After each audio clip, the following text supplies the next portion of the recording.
Don't even worry about that little 2 for 10. That was just a minuscule preseason game.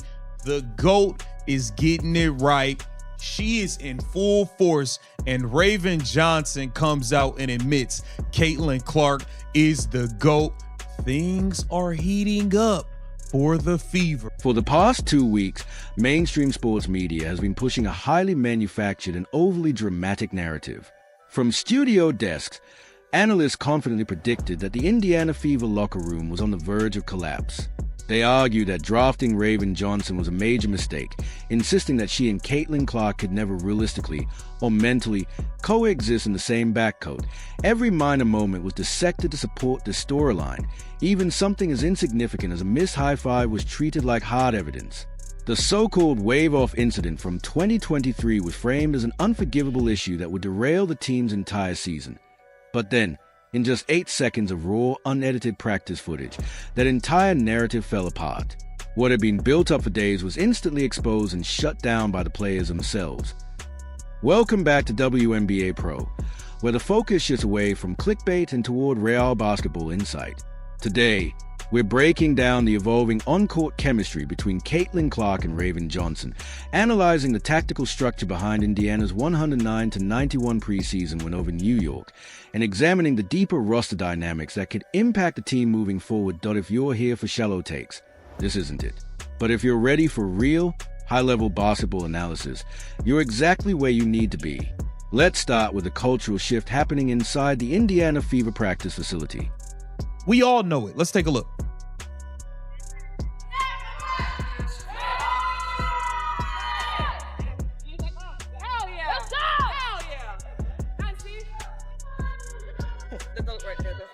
You see it. Take a closer look at this raw practice footage. Caitlin Clark controlled the possession at the top of the arc, taking 2 smooth, calculated dribbles to freeze the defense before pulling up from well beyond the logo and knocking down a deep 3. It's an elite example of individual shot creation, but the real moment isn't the shot itself. As soon as the ball drops through the net, the camera shifts to rookie guard Raven Johnson on the sideline. There's no hesitation, no polite or rehearsed reaction. Instead, she points directly at Clark, looks straight into the camera with a genuine smile, and confidently says, "The GOAT right there." Moments later, she posts a clip to her Instagram story with a GOAT emoji, reinforcing the message without reservation. To fully appreciate what that means, you have to look at their shared history. Back in March 2023, Clark waved Johnson off during a nationally televised game, a moment that went viral and led to heavy and often unfair criticism of Johnson online. Then in April 2024, Johnson responded in the most competitive way possible, locking Clark down defensively on the way to a national championship with South Carolina. The narrative quickly became one of rivalry, even hostility. But this moment flips that idea completely. Instead of carrying over any past tension, Johnson walks into a professional environment, sets aside any lingering ego, and openly recognizes the greatness of a teammate. That's not a scripted PR move. That's real maturity and awareness. And that mindset matters. When a rookie embraces the structure of a team and supports its leaders, it removes friction and allows real chemistry to develop. That's exactly what carried over onto the court in Indiana's dominant preseason performance against the New York Liberty. New York came in with a clear strategy, use their size and length, anchored by Breanna Stewart, to pressure Indiana's offense and aggressively trap Clark far beyond the three-point line. The assumption was simple: get the ball out of Clark's hands, and the rest of the team would struggle to respond. That assumption didn't hold up, and Raven Johnson played a major role in proving it wrong. Okay, we don't know what Stephanie White's vision is. We don't know what her motive is. We don't know if she's going to try to use Raven Johnson against Caitlin Clark in some weird way. Okay, even though talent-wise, it's not even a conversation. But with Stephanie White at the helm, with Tasha Harris sidelined due to a knee injury, Raven Johnson was suddenly thrust into 17 high-pressure minutes against a championship-level backcourt, and she delivered a performance that showcased elite point guard control. She finished with 6 points, 2 blocks, 1 steal, and an eye-opening 8 assists without a single turnover. Against New York's aggressive trapping defense, that 8-0 assist-to-turnover ratio wasn't accidental. It was a result of sharp decision-making and advanced court awareness. Every time the Liberty sent a double team at Caitlin Clark, it created a numerical advantage for Indiana on the weak side. Johnson consistently capitalized on those moments, acting as a secondary playmaker who could instantly process the floor. She caught swing passes, read defensive rotations in real time, and delivered precise passes directly into the shooting pockets of teammates like Kelsey Mitchell and Sophie Cunningham. Rather than over-dribbling or forcing difficult shots against size, she stayed composed, made quick reads, and kept the offense flowing. Her impact extended beyond the half-court. In transition, Johnson pushed the pace aggressively, forcing New York's bigger lineup to scramble and expend energy trying to recover. By taking over primary playmaking responsibilities in these stretches, she allowed Clark to shift into a lethal off-ball role, running through screens, attacking in motion, and becoming even harder to contain. The result was a defensive breakdown for New York, as they struggled to simultaneously track Clark's movement and contain Johnson's downhill pressure. This dynamic highlights a potential blueprint for a high-level offense. If Johnson continues to handle initiation duties and navigate pressure effectively, it reduces the physical and mental load on Clark, unlocking more efficient scoring opportunities. But while elite guard play sets the foundation, sustaining success over a long WNBA season ultimately requires a level of physical toughness that prevents opponents from overpowering more finesse-oriented players. Don't just happen in the games. She is witnessing the greatness firsthand in practice every day. Yo, this girl's pulling up from the parking lot. She just hit a 3 from the training table. Like, she sees it, man. Raven Johnson, listen, I'm rolling. I see it's a lot of nonsense going on. To fully understand what's happening, you have to look at the physical reality of the WNBA, especially how defenses are choosing to handle Caitlin Clark, and why Sophie Cunningham's role is so important. During the game against the New York Liberty, a key moment went unnoticed on the broadcast but surfaced through fan footage.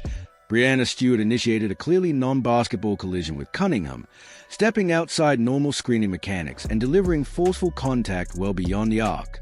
It sent a message. This was a veteran team testing a rising contender's toughness. Throughout the game, Liberty defenders applied constant physical pressure on Clark, using hand-checking, body contact, and off-ball disruption, seemingly betting that officials wouldn't call everything. In that environment, Cunningham's presence becomes essential. She doesn't react theatrically or look for whistles. She absorbs contact, stays composed, and keeps playing. More importantly, she acts as a physical counterbalance on the floor. Her screens are forceful and intentional. Her off-ball movement creates space, and she consistently positions herself to protect Clark from relentless perimeter pressure. That edge isn't just about toughness, it translates into production. Cunningham backed up a physical presence with efficient scoring, contributing 13 points and knocking down 3 key three-pointers. On a team-friendly contract, she delivers value that goes beyond the stat sheet, embodying the kind of grit Indiana needs to compete at a higher level. However, even with this on-court progress, a major challenge looms off the court.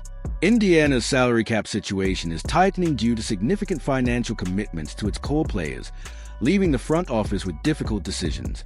With 16 players currently in camp and only 12 roster spots available under league rules, the team faces a numbers crunch. That reality put 6 feet 4 inches rookie sharpshooter Justine Pate on the bubble, raising the risk that Indiana could lose a promising long-term asset without getting anything in return. To a team who was clicking on all cylinders offensively post-Olympic break under Christie Sides and have tried to just completely change things, people don't like it. People don't like it, and I'm one of those people. And the second I see or smell some funny business going on, A closer, objective look at Justine Pate's preseason performance shows why a situation is drawing so much attention. In just 10 minutes against a championship-level defense, she scored 8 points, shot 2-for-3 from beyond the arc, went a perfect 2-for-2 from a free throw line, and posted an impressive +16 ±. In today's game, a 6 feet 4 inches forward with a quick, high-release three-point shot is a premium asset. Her ability to space the floor changes defensive geometry. Smaller guards simply can't contest her effectively, which forces opponents to send bigger defenders out to the perimeter. That, in turn, opens driving lanes for Caitlin Clark and creates more room inside for Alia Boston to operate in the post. Despite that value, Indiana's tight salary cap situation has put the front office, led by Lynn Dunn and Kelly Kroskopf, in a difficult position. One option reportedly being considered is placing Pate on an unprotected developmental contract. While this type of deal helps with cap flexibility and functions like a practice squad role, it comes with significant risk. Players on these contracts are fully exposed to the rest of the league. Any WNBA team can offer her a standard roster spot at any time, and if she accepts, Indiana loses her immediately without compensation or the ability to match the offer. This isn't just a theoretical concern. It's a scenario that savvy front offices actively look to exploit. Teams like the Phoenix Mercury have maintained cap flexibility specifically to target high-upside players in situations like this, while rebuilding organizations such as the Washington Mystics and Los Angeles Sparks are constantly searching for young shooters with size to accelerate their timelines. Letting a player with Pissett's profile hit that market would likely be viewed as a major asset management mistake. Developing a high-ceiling prospect only to lose her for nothing is a kind of miscalculation rival executives wait for Doyer's training camp wins down. The conversation around the Indiana Fever has clearly shifted. What started as media-driven locker room drama has given way to real basketball substance. The growing chemistry between Caitlin Clark and Raven Johnson is raising the ceiling of the backcourt, while Kelsey Mitchell and Sophie Cunningham have shown they can capitalize when defenses overcommit. The team's transition offense looks fast and dangerous, and the secondary playmaking has been more polished than expected. Now, the biggest challenge isn't on the court, it's roster management. Head coach Stephanie White still has to reintegrate key players like Aaliyah Boston and Lexi Hull into a rotation that just put up 109 points, while the front office must navigate strict CBA limits without sacrificing valuable young talent. With the regular season approaching, the real evaluations are beginning, and the rest of the league is paying close attention.